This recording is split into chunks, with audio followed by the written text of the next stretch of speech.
যুবকরা মা বোনেরা, তোমরা যদি এখনো ভালো গাছ হও, গাছের ফলটা এখনো ভালো হবে।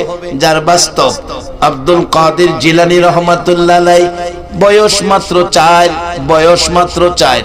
মা সকালবেলা কায়দা হাতে দিয়ে বলছে, আব্দুল কাদের মক্তবে যাও, মসজিদে যাও, মাদ্রাসায় যাও, কোরআন শিখো, আদব শিখো, কোরআন শিখো, আদব শিখো, আমানু হও, আল্লাহ ওয়ালা হও, আল্লাহ ওয়ালা হও, কোরআন শিখো, আদব শিখো, আমানু হও, আল্লাহ ওয়ালা হও।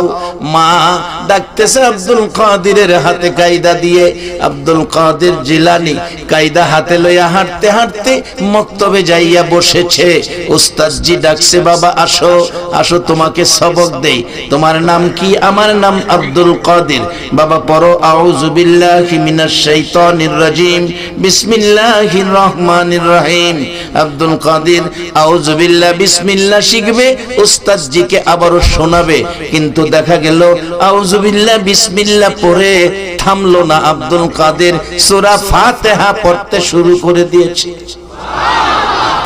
উস্তাদ ডাকে, আব্দুল কাদের হুজুর বাধা দিয়েন না, পড়তে দেন, ভুল হইলে কইেন। সূরা ফাতিহা শেষ, সূরা বাকারার মধ্যে ঢুকে গেল। ও আব্দুল কাদের হুজুর বাধা দিয়েন না, ভুল হইলে কইেন। যাইতে যাইতে 1 পারা শেষ, 2 পারা, 3 পারা, 4 পারা, 10 পারা, 15 পারা, 16, 17, 18 চলছে। আব্দুল কাদের হুজুর বাধা দিয়েন না, আমি শেষ করি, ভুল হইলে কইেন। 18 পারা শেষ করে বলছে, হুজুর বলুন কোনো ভুল হয়েছে কিনা। না রে বাবা, হুজুর এবার আমাকে 19 পারাই সবক দেন। উস্তাদ বলেন, সবক দিব পরে, আগে জানতে চাই গো বাবা, এ কোরআন শরীফ কোন মাদ্রাসায় পড়েছো? আব্দুল কাদের গাল বেয়ে বেয়ে চোখের পানি ছেড়ে দিলেন, হুজুর আমি অন্য কোন মাদ্রাসায় পড়ি নাই গো, আমি এমন এক গাছের ফল, আমার মা উম্মুল খয়ের ফাতেমা। হুজুর আমি এমন এক গাছের ফল, আমার মা উম্মুল খয়ের ফাতেমা 18 পারা কোরআনের হাফেজা ছিল। আমার মায়ের রক্তের মধ্যে কোরআনের তাসির ছিল। বাবা কারা আরামের ঘুম হারাম করে এই নবী রেখে যাওয়া কোরআন সুন্নাহর পক্ষে বসে আছো, এই কোরআন সুন্নাহর পক্ষে দাঁড়িয়ে আছো। মা বুঝি একদিন হইলেও আমার নবীর রেখে যাওয়া কোরআন একদিন হইলেও তোমাকে পেটে লইয়া তালাওয়াত করেছিল। ডাকতেছে ডাকতেছে, হুজুর আমার মার রক্তের মধ্যে কোরআনের তাসির ছিল। আমি যখন মার পেটে ছিলাম, মা কোরআন শরীফ পড়তো, ঘুমানোর সময় কোরআন পড়তো, রান্না করার সময় কোরআন পড়তো, কাপড় ধোয়ার সময় কোরআন পড়তো, উঠান বাড়ি ঝাড়ু দেওয়ার সময়। হুজুর আমি যখন দুনিয়ায় এসেছি, আমার মা আমারে ঘুম পাড়াইতে যাইয়া ডান দিকে কাত হইয়া শুইয়া ডান স্তন আমার মুখে লাগাইয়া 9 পারা কোরআন শরীফ পড়তো। রে মুসলমান, আজকে বিশ্ব জুড়ে মার খাও, বিশ্ব জুড়ে মুসলমানদের অধঃপতনের কারণ হলো এই নবীর রেখে যাওয়া এই প্রটোকল আমরা ছেড়ে দিয়েছি। আজকে আমাদের দেশের মানুষ, মুসলমান সন্তানেরা হিরোইন খায়, মুসলমানের সন্তানেরা ফেন্সিডিল খায়, মুসলমানের সন্তানেরা গাঁজা খায়, মুসলমানের সন্তানেরা মাদক দ্রব্য ইনজেকশনের মাধ্যমে সেবন করে। বলুন এইগুলি কি হালাল না হারাম? জোরে বলুন। সত্য কথা গোপন করলে জবাব দিতে হবে আল্লাহর কাছে। বলুন এগুলি হালাল না হারাম? এগুলি তো মুসলমানের সন্তান কোনোদিন নিতে পারে না। নেওয়ার কারণ হলো আমরা মা বাবা হইয়া প্রটোকল ছেড়ে দিয়েছি। রাসূলের প্রটোকল হলো, রাসূল বলছে উম্মতেরা রে, তোমরা গার্জিয়ান যারা মা বাবা হয়েছো, এশারের নামাজ পড়ে বিছানায় শোয়ার আগে, এশারের নামাজ পড়ে বিছানায় শোয়ার আগে, এশারের নামাজ পড়ে নবীর দেওয়া প্রটোকল বিছানায় শোয়ার আগে তোমার উপযুক্ত ছেলেটা, তোমার উপযুক্ত মেয়েটা বিছানায় আইছে কিনা এই খবর না নিয়া তুমি বিছানায় ঘুমাইও না। বাবা আজকে সন্ধ্যার সময় মুরুগ পায় না, মুরুগের জন্য মা চাচিরা ঘরে ঘরে হারিকেন লইয়া ঘুরে। ছাগল হারাইছে, আমার বাবারা চাচারা ভাইয়েরা ছাগলের জন্য বাতি লইয়া বাড়ি বাড়ি ঘুরে। গরু হারাইছে, গরুর জন্য রাত্র 10টা পর্যন্ত বাতি লইয়া গরু তালাশ করে। গরু হারাইলে গরু তালাশ করলো, ছাগল হারাইলে ছাগল তালাশ করলো, মুরুগ হারাইলে মুরুগ তালাশ করলো। কলিজার টুকরা সন্তানরা রাত্র 10টা 11টা বাজে কই আছে কই না, কোন খবর মা বাবা হইয়া নিল না। তাহলে কি মা বাবা মুরুগ গরু ছাগলের চাইতে কি সন্তানের দাম কইমা গেল? উচিত ছিল সন্তান কোথায়, প্রটোকল বলছে এশারের নামাজ পড়ে তালাশ করো। কিন্তু মুরুগ হারাইলে তালাশ করে, গরু হারাইলে তালাশ করে, ছাগল হারাইলে তালাশ করে। নবী কি কইছে এই কথার খবর নাই। এই জন্য কি মুসলমান শান্তিতে আছে না অশান্তিতে আছে? তাই শান্তি যদি নিতে চান প্রটোকলে আসেন, এই নবীর পক্ষে আসেন। বাজান একটু লম্বা হয়ে যাইতেছে গা, কষ্ট হইব আপনাদের। বসেন, জীবনের একটা রাত যদি রাসূল প্রেমে আল্লাহকে খুশির উদ্দেশ্যে কোরআন সুন্নাহর পক্ষে কবুল হয়ে যায়, জীবনের একটা ভালো কাজেই জীবন সার্থক হয়ে যাবে। কিভাবে হবে আসতেছি সামনে। মহব্বতে আরো কয়েকবার জিকির পড়ুন, আল্লাহ আল্লাহ আল্লাহ।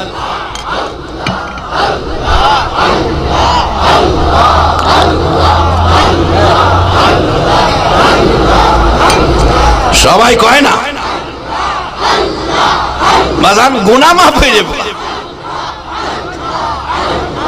আল্লাহ আল্লাহ আল্লাহ আল্লাহ আল্লাহ লা ইলাহা ইল্লাল্লাহু মুহাম্মাদুর রাসূলুল্লাহ সাল্লাল্লাহু আলাইহি ওয়াসাল্লাম। বাজান প্রটোকলের কাবারের মধ্যে ঢুইকা যান। মুসলমানদের গার্জিয়ান এখনো রয়ে গেছে। বলুন মুসলমানদের গার্জিয়ান কে? আসতে কইলেন যে আল্লাহ, আর আওয়াজ করে কোন বাবা। মনটা ভরে মহব্বতে একটা ডাক যদি আল্লাহর আরশে দিতে পারেন, হয়তো এই উসিলায় আল্লাহ আমাদেরকে মাফ করে দিবে। আরশ পর্যন্ত পৌঁছে দেওয়ার উদ্দেশ্যে অন্তর থেকে বলুন আমাদের গার্জিয়ান কে? আমার আল্লাহ নবীজির মাধ্যমে সব রাস্তা দিয়েছে। এই নবীকে পাঠাইয়া সব প্রটোকল আমাদেরকে বুঝিয়ে দিয়েছে। বলতেছিলাম প্রটোকলের মধ্যে কত শান্তি, কত বরকত। আব্দুল কাদের জিলানী বলছে, হুজুর আমার মা ডান স্তন আমার মুখে দিয়া 9 পারা কোরআন শরীফ পড়তো, আবার বাম দিকে কাত হইয়া বাম স্তন আমার মুখে লাগাইয়া 9 পারা কোরআন শরীফ পড়তো। এইভাবে 9 ডান দিকে 9 বাম দিকে 18 পারা কোরআন পড়ে পরে গো হুজুর আমার মা উম্মুল খয়ের ফাতেমা আমারে ঘুম পাড়াইতো। আমি ওই গাছের ফল কোরআন শুনতে শুনতে 18 পারা কোরআনের হাফেজ হইয়া গেছি। আর অহংকার দিনের মা চাচিরা সেই প্রটোকল জানে না, প্রটোকল বুঝে না বাবা। এই জন্য এমন একটা মাহফিল কায়েম করা দরকার। কারা রে বাবা আজকের মাহফিলের সদস্য? কারা এই সোনার সন্তান? কোন মা তোমাদের কি পেটে রাখছে রে বাবা? এতগুলো মানুষ আজকে কোরআনের পক্ষে এসেছে, এক মাজলিসে 60 বছর ইবাদতের নেকি পেয়ে গেছে। বাবারা এর বরকত কত। এই মাহফিলে আসার কারণ, এই মাহফিলে যদি প্রটোকল কোরআনের পক্ষে একটা মানুষ যদি কবুল হইয়া যায়, একটা মানুষ যদি কোরআনের পক্ষ লইয়া যায়, তোমাদের সকলের নাজাতের ফায়সালা হইয়া যাবে। বাবারা ভাইয়েরা, এই কোরআনের পক্ষে নাই। কোরআন পড়ে এখনকার দিনের মা চাচিরা ঘুম পাড়ায় না। ঘুম পাড়ায় নিজের কানে শুনেছি, বাচ্চা কোলে নিয়া ডিজিটাল যুগের মা চাচিরা বাচ্চারে ঘুম পাড়ায়। ঘুম পাড়া নির্মাসি পেশি মুদের বাড়ি এসো, খাট নাই পিড়ি নাই চোখ পেতে বসো। ঘরে বলে খাট নাই পিড়ি নাই চোখ পেতে বইতে। আচ্ছা কোনছে এমন ঘর আছে হনে খাট নাই ঘর? মিছা কথা বললেই সে হাইতাছে। তো এইটা ভালো হইব কেমনে? খাট নাই, পিড়ি নাই, চোখ পেতে বসো ঘুম পাতায়। খুকুর চোখে ঘুম নাই, ঘুম দিয়া যায়, বাটা ভরে পান দিব, গাল ভরে খায়ো। কেমন খাওয়ানটা খাওয়াইতেছে দেখছেন? আচ্ছা, একটা সত্য কথা কইবেন, নপাড়াবাসী, নপাড়া তো আমাদের ভৈরবতে বেশি দূরের কথা না, এক বাসাই তো আমাদের। একটা সত্য কথা কইবেন, জীবনে কেউ দেখছেন বাটা বইরা পান দিলে গাল বইরা খাইয়া বাচ্চারে ঘুম পাড়ায়? এই কথাটা কি সত্য কইল না মিথ্যা কইল? এই সমস্ত মায়ের পোলাপান হইতো বড় হইলে বিয়াটা করাইলে ওই মা বাবারও ভাড়াইয়া বাসা লইয়া না থাকা।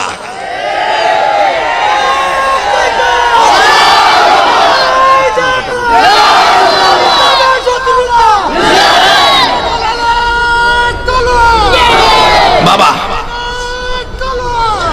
ইসলাম একটা প্রটোকলের ধর্ম, ইসলাম একটা প্রটোকলের ধর্ম, ইসলাম একটা নিয়ম নীতির ধর্ম, ইসলাম একটা আদর্শের ধর্ম, ইসলাম একটা ভ্রাতৃত্ব প্রেম মহব্বত ভালোবাসার ধর্ম। ইসলামে তিক্ততা বলতে কোনো শব্দ নাই, কিন্তু আমরা প্রটোকল বুঝি না বিদায় আজকে আমাদের অশান্তি। আসুন, শান্তি ফিরে আসবে। আমাদের শান্তির মালিক আমাদের রয়ে গেছে। বলুন এ গার্জিয়ানকে? বাজান, একটু প্রটোকলের মধ্যে আসেন। যারা আমানু হইছেন, এখন আল্লাহ আমানুদেরকে আদর করে, ওনার নাচ কইয়া ডাহে না। কোরআন শরীফ দেখবেন খালি ডাকছে আমানু আমানু। নবী কষ্ট করে যে আমরারে আমানু বানাইছে, আল্লাহ না খালি আমরারই ডাহে। আমি যে তালাওয়াত করছিলাম, ইয়া আইয়ুহাল্লাযীনা আমানুর কাউ ওয়াসজুদু ওয়াবুদু রাব্বাকুম, আল্লাহ ডাকতেছে আমানু যারা। আমানু ও পৃথিবীর আমানু, ইমানদার কালিমাওয়ালা আখিরি নবীর উম্মত, তোমরা রুকু সেজদার মাধ্যমে রবের ইবাদত করো। এরপরে বলছে অফ আলুল খয়রা, ভালো কাজ করো। রুকু সেজদা করলে জান্নাত দিব, এ কথা কয় নাই বাজান।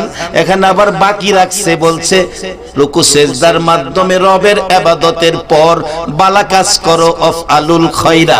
বাজান, ভালো কাজের মধ্যে মা বাবারে দেশে ফালাইয়া ছেলেটা ঢাকা বইরা তাহে, মা বাবার খবর নেয় না, এই কাজটা কি ভালো না খারাপ? বাবা, গ্রামের বাড়িতে ছেলেটা মেট্রিক পরীক্ষা দিব, পরীক্ষার ফর্ম ফিলআপের সময় শেষ, আজকে সময় শেষ। ছেলের শিক্ষক বলছে তোমার টাকা আজকেও দিতে পারলা না, তোমাকে তো পরীক্ষা দেওয়ার সুযোগ দেওয়া যাবে না, তোমার জন্য আর একটু সুযোগ দিলাম।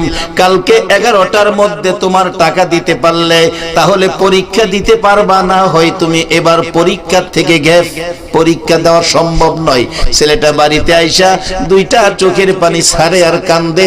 বাবা সামনে দাঁড়াইছে, কলিজার টুকরা সন্তান রে, বল রে বাবা কেন কান্দোস? প্রয়োজনে তোর জন্য রক্ত বিক্রি করব। কত বাবা সন্তানের মায়াই গো রক্ত বিক্রি করতে চায়। আজকে সেই সন্তানে মা বাবার সাথে বেঈমানি চলে যায়। রোগটা কোথায়, কারণটা কি বাজান? আসেন, জান্নাতে যদি যাইতে চান প্রটোকলের মধ্যে ঢুইকা যান। প্রটোকল ছাড়া গায়ের জোরে টাকার জোরে বাবা জান্নাতে যাওয়া যাবে না। নিয়মের ভিতরে, নিয়মের মধ্যে আমরা জান্নাতি। রাসূল বলেছেন মান ক্বালা লা ইলাহা ইল্লাল্লাহু ফাদাখালাল জান্নাহ, যারা এই কালিমা পড়েছেন আল্লাহর কসম আপনারা সবাই জান্নাতে যাবেন। আপনারা কি জান্নাতে যাইতে রাজি আছেন কিনা? না এই পৃথিবীতে থাকবেন? আচ্ছা, যাওনগা লাগবো। এটা এমন এক দেশ, এই দেশে আসার সিরিয়াল আছে, যাওয়ার সিরিয়াল নাই। যার বাস্তব আমার বাড়িতে আজ থেকে 14 বছর আগে আমরা 5টা ভাই, আমার বড় ভাই মারা গেছে, মা বাবা বেঁচে আছেন, আমরা বাকি 4 ভাই আছি। বড় ভাই মারা যাওয়ার পর বড় ছেলের সুগে সুগে আমার মা 6 মাসের মধ্যে স্ট্রোক করে মাও দুনিয়া থেকে বিদায়। আমার বড় এক ভাই আছেন, আমি, তারপরে 2 ভাই। এই রমজানের আগে 5টা বাচ্চা ছোট ছোট। রমজানের আগে জমির ধান কেটে বাড়িতে আনছে, অর্ধেক ধান জমিতেই রইছে, বাড়িতে আনতে পারছে না। কুলাইতে পারে নাই, কালকে আনবে সিদ্ধান্ত, ধান বিক্রি করব কি করব হিসাব কিতাব করছে। রাত্র এশারের নামাজ পড়ছে, চাটা খাইয়া এসে ঘুমাইছে। 11:30টার দিকে আমার ছোট ভাইয়ের ঘরে কান্নার আওয়াজ, বাচ্চাদের। দৌড়ায় গেলাম, যাইয়া দেখি বাচ্চাদের মুখে এতিমের নিশান। আমার ভাইটা চোখ বন্ধ করে আছে, তার বড় বাচ্চাটা বাবার গায়ে ধরে ধাক্কাইতেছে, বাবা কথা কও না, বাবা কথা কও। একবার ডাক দিলি 2-3বার জবাব দিছো, আজকে কেন কথা কও না? আমি আমার ছোট্ট ভাইটা মাথায় হাত দিয়ে দেখি আমার ভাই দুনিয়ার থেকে বিদায় হয়ে গেছে। 11:30টায় স্ট্রোক করে দুনিয়ার থেকে বিদায়। 5টা বাচ্চা ঘরের মধ্যে আজকে এতিম। বাবারে, যদি সিরিয়ালে যাওয়া হতো, আমার বড় আরেকজন আছে, আমি এরপরে এমন এক দেশে থাকি, আসার সিরিয়াল আছে, যাওয়ার সিরিয়াল নাই। তাই বাবা বসে, কবে কার ডাক আইসা যায় বলা যায় না। একটু প্রটোকলের মধ্যে আসেন। আজকে আমাদের দেশের ইঞ্জিনিয়াররা দেখছি বিল্ডিং বানাইতে, যে বিল্ডিং এ লাগতো 20 টন রড, এটার মধ্যে 2 টন বাড়াইছে 22 টন। আমি জিগাইলাম ইঞ্জিনিয়ার সাহেব, পাশের বিল্ডিং 20 টন, এটা 22 টন কেন? হুজুর এখন জাহি মারে, জাহি। জাহি চিনেন তো? জাহিদারে কি কয়? ভূমিকম্প। ভূমিকম্প। হুজুর এখন ভূমিকম্পের যুগ, রড বাড়াইতে হইব বিল্ডিং বাঁচাইতে গেলে। বিল্ডিং বাঁচাইতে গেলে রড বাড়াইতে হইব। আমি গেলাম, ইঞ্জিনিয়ার সাহেব খুব খুশি হইলাম, বিল্ডিং বাঁচাইতে রড বাড়াইছেন, এবার বিল্ডিং এর মালিক বাঁচাইতে কি বাড়াইবেন কোন? আপনাদের কাছে দিলাম বিচারটা। বিল্ডিং বাঁচাইতে ইঞ্জিনিয়ার রড বাড়াইছে, বিল্ডিং এর মালিক বাঁচাইবার কোন জিনিস বাড়াইয়া দেওয়ার ক্ষমতা কোন ইঞ্জিনিয়ারের আছে কিনা? বাবা, এই চিন্তা পড়লে আগিলার মুরব্বীরা কাঁদছে। ও মিচামিচি কাটাইলাম জিন্দিগি, বলুন, মিছামিচি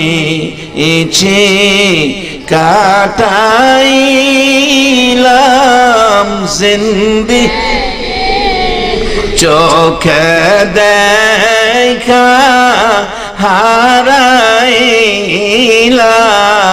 বন্দিগি, হাইরে চোখে দেই হারাইলাম বন।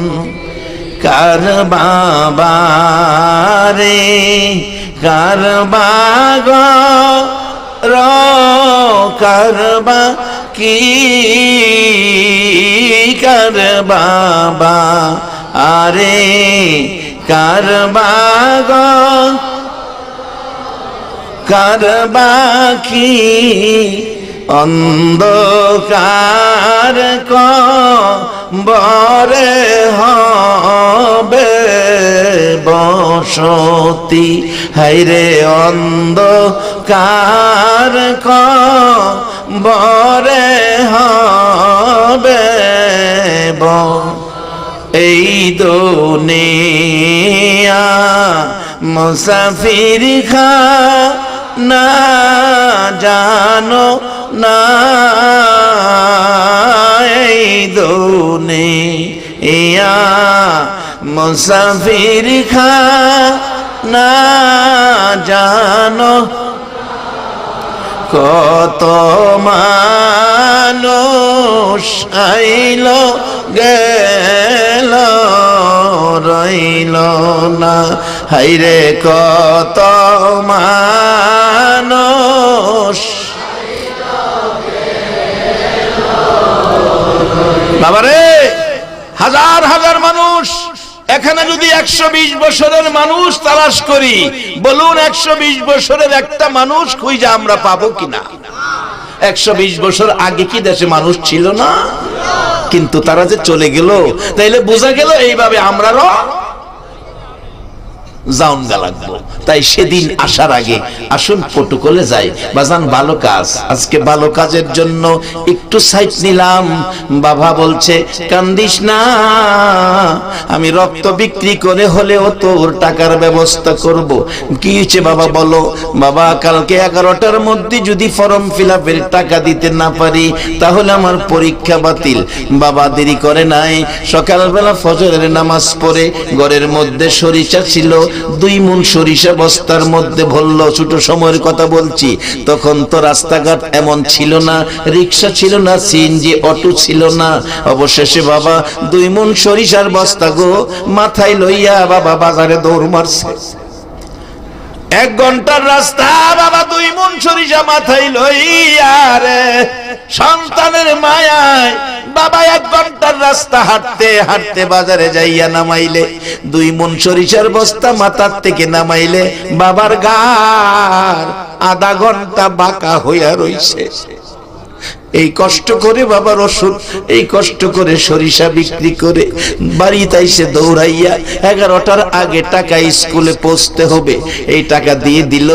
স্কুলে পৌঁছলো, পরীক্ষা দিল, বেচারা metric first, inter first, degree first, masters first, চাকরি পাইছে। ঢাকা বাসা করে থাকে বিবি বাচ্চা লইয়া।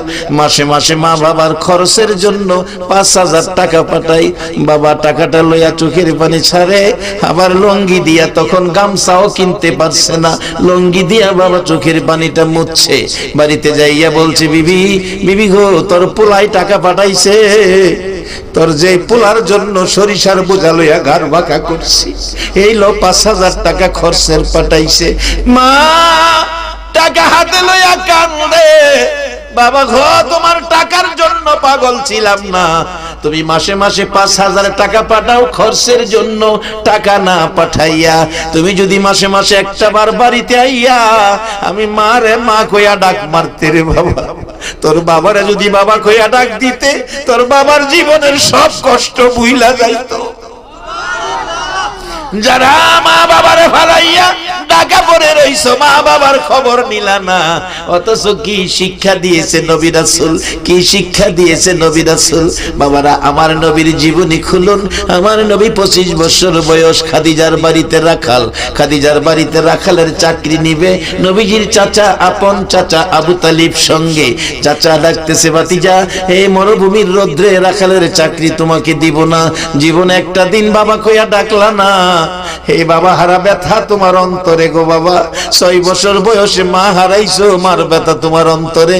এই কষ্টের চাকরি যদি আমি তোমারে দেই, মরুভূমিতে যাইয়া কইবা আমার মা বাবা যদি থাকতো এই কষ্টের চাকরি আমারে দিত না রে বাবা, এই চাকরি আমি তোমারে দিতে রাজি না।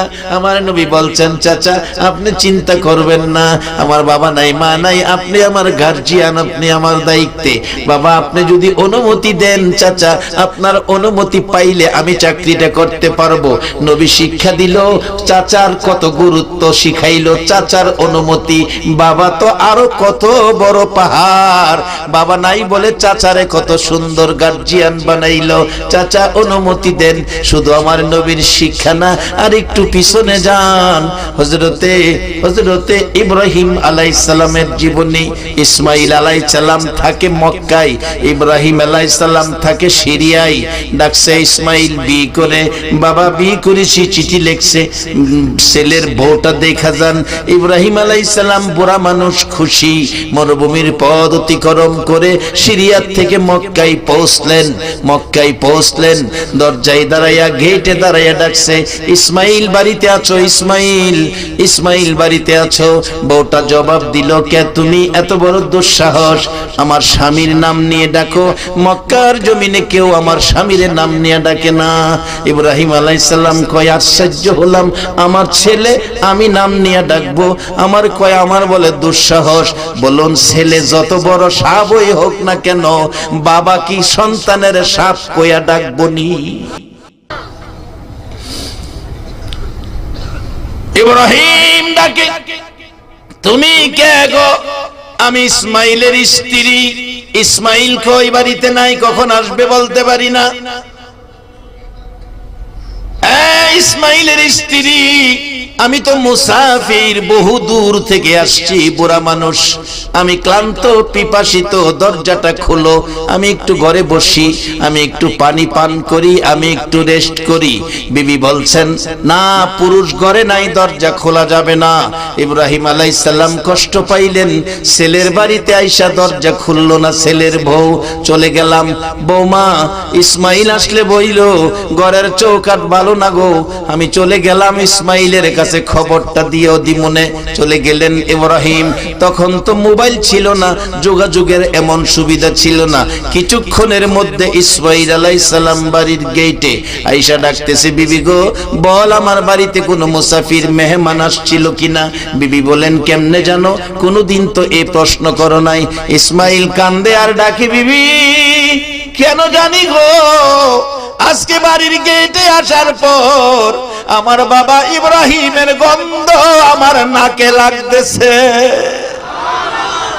আমার বাবা ইব্রাহিমের গন্ধ আমার নাকের মধ্যে লাগতেছে গো বিবি। আমার বাবার কণ্ঠে ইসমাইল ইসমাইল ডাক আমার কানের মধ্যে ঢুকতেছে গো বিবি। সত্য করে কোনো মুসাফির মেহমান আসছিল কিনা? বিবি বলেন, আসছিল একটা মুসাফির বহু দূর থেকে, তোমার নাম লয়া লয়া ডাকে, এই লোকটারে আমি ঘরে আসতে দেই নাই। ইসমাইল চোখের পানি ছেড়ে দিল, বিবি সর্বনাশ করছস, যিনি আমার নাম লয়া ডাকছে গো, ইনি আমার বাবা ইব্রাহিম ছাড়া কেউ না। বাবারা, মা হারাইলাম 14 বছর হইছে, 1 বছর হইছে বাবা হারাইছি। যে রুমে বাবা থাকতো, বিবিরে বলে রাখছি রুমের দরজাটা বন্ধ করো না। রাত্র 2টা 1টা 2:30 বাড়িতে যাইয়া বাবার রুমে ঢুকি, কোনো দিন দেখি বাবা সজাগ আছে, বাবার চেহারার দিকে তাকিয়ে থাকি। আমার নবী বলেছে, উম্মতেরা রে, যেখানেই যাও, যেখান থেকে আসো, মা বাবার রুমে আগে যাইও, মা বাবার চেহারার দিকে মায়ার নজরে তাকাইও। আমি রাসূল বলে গেলাম, যতবার মা বাবার চেহারার দিকে মায়ার নজরে তাকাবি রে উম্মতেরা, ততটা কবুল হজের নেকি তোমার আমল নামায় পেয়ে যাইবা। বাবার দিকে তাকিয়ে থাকতাম, কোনো দিন বাবারে সজাগ পাইতাম। সজাগ পাইলে বাবা জিগাইতো, আজকে কই গেছিলে। কেউ তো আমারে কই গেছিলে তুই শব্দটা কেউ আজকে আমারে কয় না পৃথিবীতে, কিন্তু আমার একটা মানুষ ছিল কই গেছিলে কইয়া ডাকতো। এ মধুর ডাকের চাবি যেন তালা মারা হইয়া গেছে।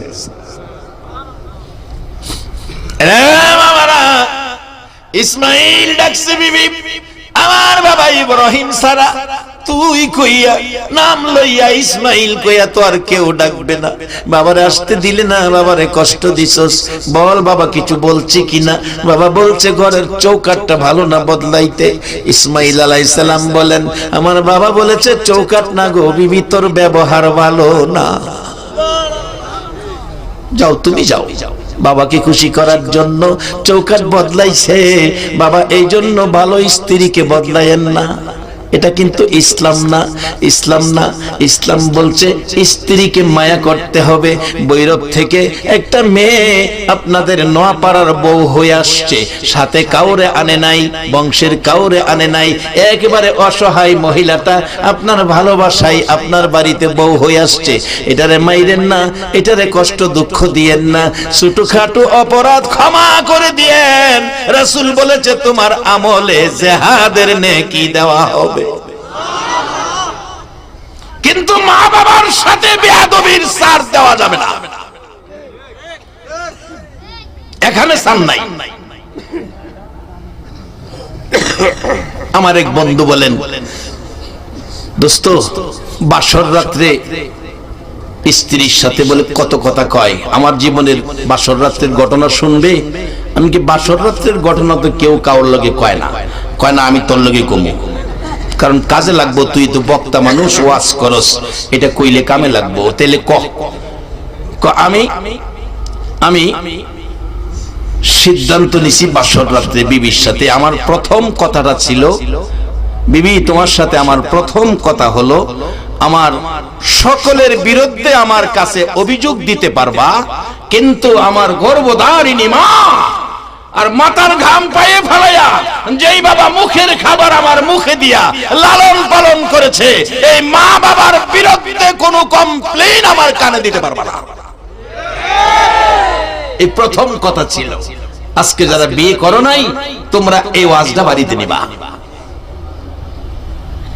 আর যারা বিয়ে করেছেন, যদি মা বাবা থাকে, আজকে গিয়া বুঝাইয়া বলবেন মাইরেন না। আবার অন্ত বাঙালি মাই শুরু করে, ইসলামে বিবিরে মারবেন, ইসলামে নাই, যত পারেন আদর করবেন। আর যদি মারার কাজ করে, এই ফেজের উপর মারবেন না, মুখটার উপরে হাত তুললেন না, ফিডের মধ্যে মাইরেন আস্তে করে, যেমন ব্যথা না পা। এটা ইসলাম। এ ওয়াজে মনে মহিলারা খুশি হইব, কি খাবে মাঝে মাঝে খুন লাগে হেরা দেখিস।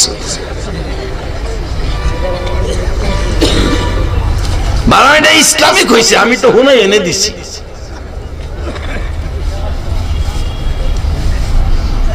আর মহিলাদেরও হিসাব করে চলা উচিত। কি খান আমার নবী স্ত্রীর সাথে কি ব্যবহার করেছে শিক্ষা দিচ্ছে।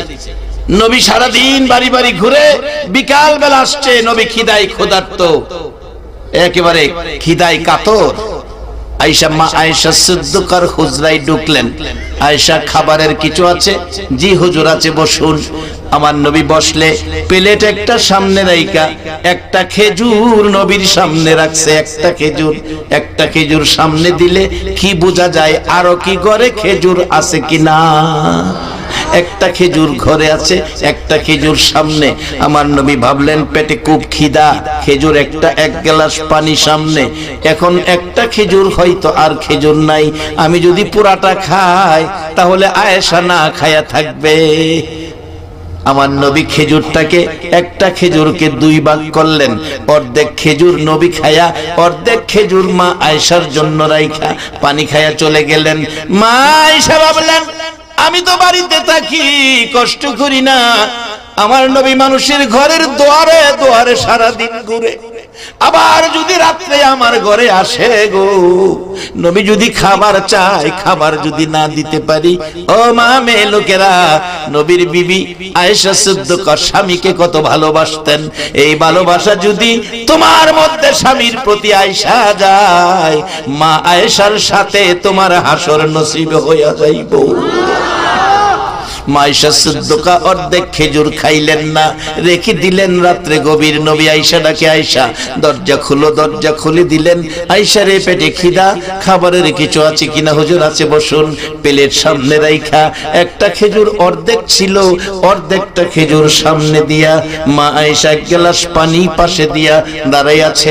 আমার নবী খেজুরের দিকে তাকায়, আবার আয়েশার দিকে তাকায়। নবীজি গাল বেবে চোখের পানি ছাড়ছে। রে আয়েশা, অর্ধেক খেজুর তোমার জন্য রেখেছিলাম, তুমি কি খাও নাই রে আয়েশা? মা আয়েশা বলেন, ইয়া রাসূলুল্লাহ, আপনি উম্মতের মায়ায় বাড়ি বাড়ি ঘুরেন, কষ্ট করেন গো নবী।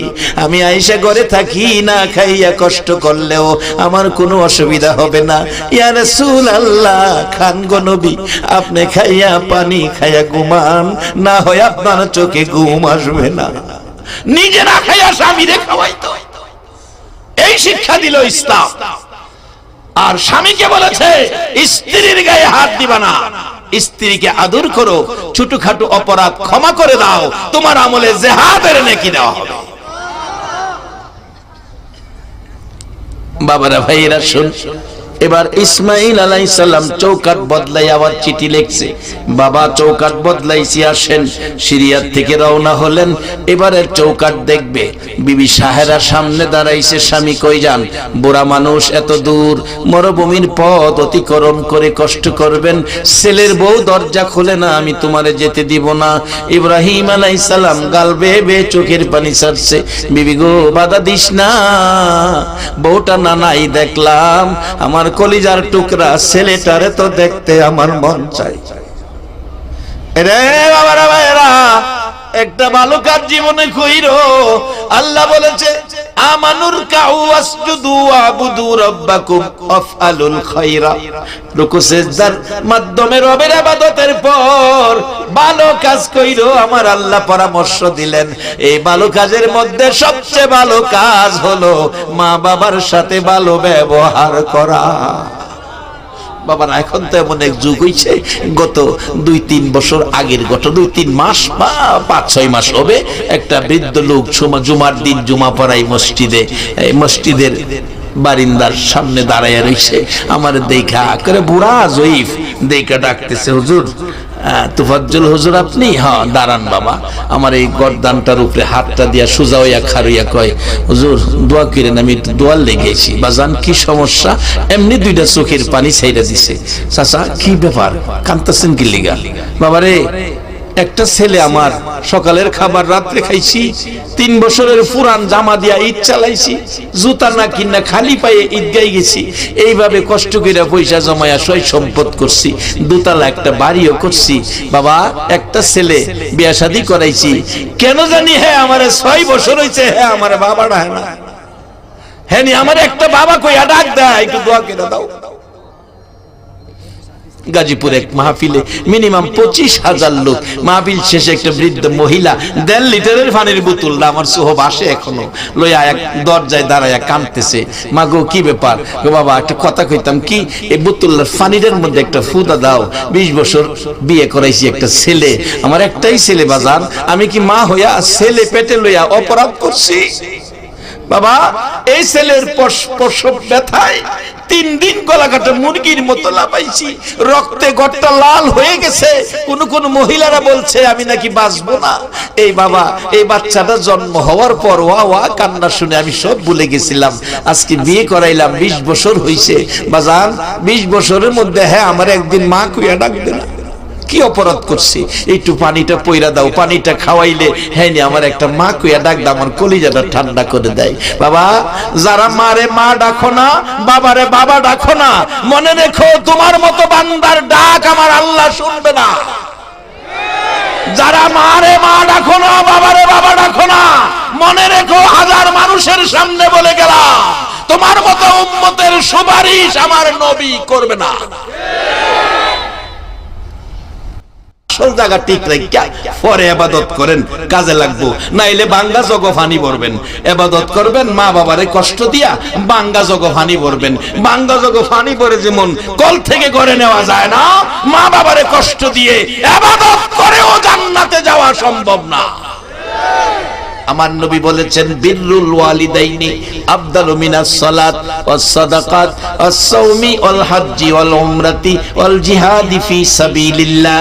একটা লোক নামাজ পড়লো, সদকা করলো, রোজা রাখলো, হজ করলো, উমরা করলো, আল্লাহর রাস্তায় জিহাদ করলো, 6টা ইবাদত করার পর 6টা ইবাদত করে যেই নেকি পাইলো, আমার নবী বলেন আর একটা লোক মা বাবার খুশির জন্য ছোট্ট একটা কাজ করলো। বাজান কি কাজ? এটাই হবে আমার শেষ কথা। ছোট্ট একটা কাজ, কি কাজ বাজান? এটাই হবে শেষ কথা। কিতাবে আসছে 3 জন যুবক, মুসলমান যুবক, আরবের ইতিহাস, বাহির হলেন, ঘুরে ঘুরে আল্লাহর কুদরত দেখেন। হঠাৎ দেখে ঘূর্ণিঝড় তুফান আসতেছে, কোথায় যাবে ঘরবাড়ি নাই, শুধু পাহাড় আর পাহাড়। একটা বড় পাহাড়, পাহাড়ের মাঝখানে একটা সুড়ঙ্গ দেখা যায়, একটা গুহা দেখা যায়, এর মধ্যে 3 বন্ধু গিয়ে ঢুকলেন। 3 বন্ধু ঢুকার পর উপর থেকে ভীষণ তুফান, বড় একটা পাথরের খণ্ড তুফানে ছুটাইয়া দিলে গড়াইয়া গড়াইয়া আস্তে আস্তে এই গুহার মুখের মধ্যে আইসা পড়ে গেছে। গুহার মুখের মধ্যে আইসা পড়ে গেছে। আনুমানিক তুফান শেষ হইছে মনে করে 3 বন্ধু ধাক্কাইতেছে খোলার জন্য। 3 বন্ধু ধাক্কায়, 3 জন কেন 30 জনে ধাক্কাইলেও পাথর সরানো যাবে না। 3 বন্ধু গুহার মধ্যে বৈশা চিন্তা করে, এখন তো মোবাইল নাই, কার কাছে মোবাইল করব, কে আমাদেরকে বিপদ থেকে উদ্ধার করব। 3 জনে মিলে পরামর্শ সিদ্ধান্তে পৌঁছলেন, চলো আল্লাহর কাছে কই। আল্লাহর কাছে বলবে কি দেখাইয়া কইবি রে? জীবনের কোনো ভালো কাজ থাকলে আল্লাহরে দেখাইতে পারবি। একটা যুবক বলছে, আমার জীবনে একটা ভালো কাজ আছে। কি ভালো কাজ? আমার ফ্যামিলিতে আইন করেছিলাম রান্না বাড়া হইলে আগে আমার মা বাবা খাইবো, পরে আমরা খাইবো। এই আইনটা যদি আল্লাহর কাছে পছন্দ হয়ে থাকে, রে বন্ধুরা রাত্রে বাড়ি গিয়া দেখি বিবি বাচ্চা বসে আছে, মা বাবা ঘুমিয়ে আছে, বাচ্চাগুলো কাঁদতেছে। জিজ্ঞেস করলাম, ওই যুবক বলতেছে, বিবি গো বাচ্চাগুলো কান্দে কেন? তুমি না আইন করেছো মা বাবা আগে খাবে, আজকে সন্ধ্যার সময় মা বাবা ঘুমাইয়া গেছে, খায় নাই, এই জন্য অপেক্ষায় আছি, বাচ্চাদেরকে খাবার দেই নাই, মা বাবা ঘুম থেকে উঠে খাবে, তারপরে বাচ্চারা খাবে, আমি খাবো, তুমি খাইবা।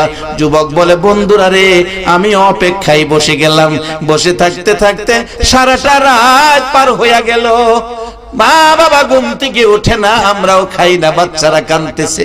ফজরের আজান পড়ে গেছে, মা বাবা ঘুম থেকে উঠেছে, ডাকতেছে, কি হলো, তোমরা বসে আছো কেন? মা গো বাবা গো, তোমরা খাইলে আমরা খাবো, এই জন্য বসে আছি, তোমার নাতি নাত করে না খাইয়া কাঁদতেছে।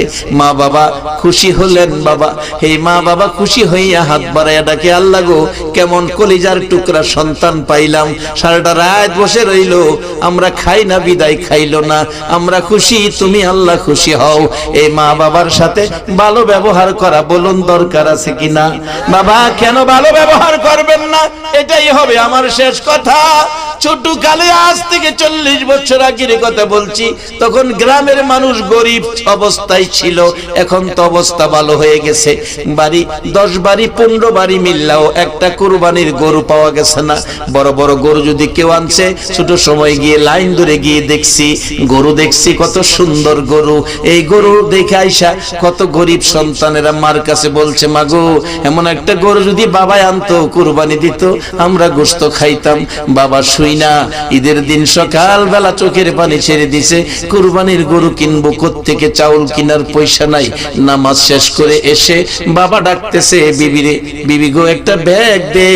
ব্যাগ লইয়া বাবা একবারে শহরের কিনারে চলে গেছে। মিল ফ্যাক্টরির আশেপাশে যারা বড় বড় গরু কুরবানি দেয়, তাদের বাড়ির কাছাকাছি গিয়ে ঘরের দুয়ারে দাঁড়ায়া এতিমের মতো হাত বাড়াইয়া ডাকছে, রে ভাই, 2টা টুকরা গোশত দে, আমার সন্তানেরা খাবে। বাবা সারাদিন ব্যাগ লইয়া ঘরে ঘরে ঘুরে 5-7 কেজি গোশত লইয়া বাড়িতে আইসা বলছে, বিবি রান্না কর, এই গোশত আমার নিজ হাতে সন্তানের খাওয়াইব।